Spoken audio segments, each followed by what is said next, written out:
Baik, Assalamualaikum warahmatullahi wabarakatuh. Perkenalkan, nama saya Muhammad Dwi Aji Permansa dengan NIM J1B02311060. Baik, di sini saya ingin menjelaskan tentang jurnal saya yang berjudul Evaluasi Kesusahan Lahan untuk Pengembangan Cabai Merah pada Lahan Pasca Vulkanik Gunung Sinabung di Kecamatan Naman, Teran, Kabupaten Karo. Penulisnya itu Beliter Sirat, Epsan, Sianipar, dan Roni Martin. Baik, di sini langkah-langkah melakukan evaluasi kesusahan lahan. Yang pertama, menentukan tujuan evaluasi. Langkah awal dilakukan dengan menentukan tujuan penelitian, yaitu mengevaluasi tingkat kesusahan lahan untuk budidaya cabai merah pada lahan pasca erupsi Gunung Sinabung. Yang kedua itu menentukan lokasi penelitian. Penelitian ini dilakukan di Kecamatan Namen, Teran, Kabupaten Karo pada wilayah yang terdampak erupsi Gunung Sinabung. Lokasi ini dipilih karena memiliki potensi pertanian hortikultura namun mengalami perubahan karakteristik lahan pada akibat vulkanik. Yang ketiga itu melakukan survei lapangan. Penelitian menggunakan metode survei untuk mengamati kondisi lahan secara langsung serta mengumpulkan data fisik dan kimia tanah. Yang keempat, membuat satuan peta lahan. Diperoleh dari overlay peta jenis tanah, peta kemiringan lereng, dan peta ketinggian tempat menggunakan ArcGIS. Hasil overlay menghasilkan beberapa satuan lahan yang digunakan sebagai dasar analisis. Yang kelima, mengumpulkan data primer.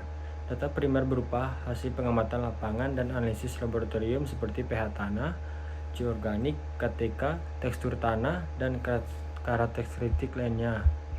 6.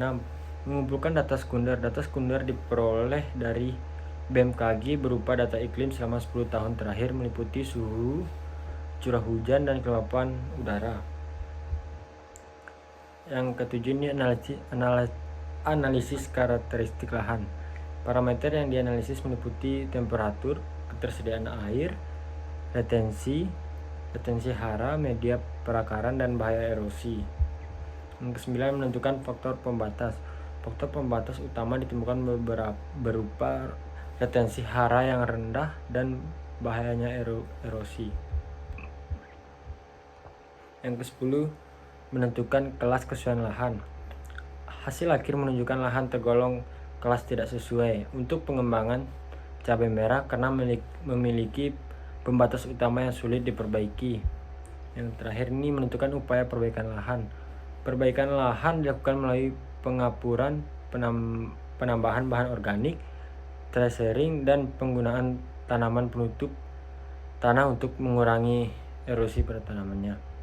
Baik, kesimpulannya yaitu berdasarkan jurnal ini, langkah evaluasi kesusahan lahan dimulai dari penentuan tujuan penelitian, survei lapangan, pembuatan satuan peta lahan, pengumpulan data primer dan sekunder, analisis karakteristik lahan, proses pencocokan menggunakan metode matching, hingga penentuan kelas sesuai lahan.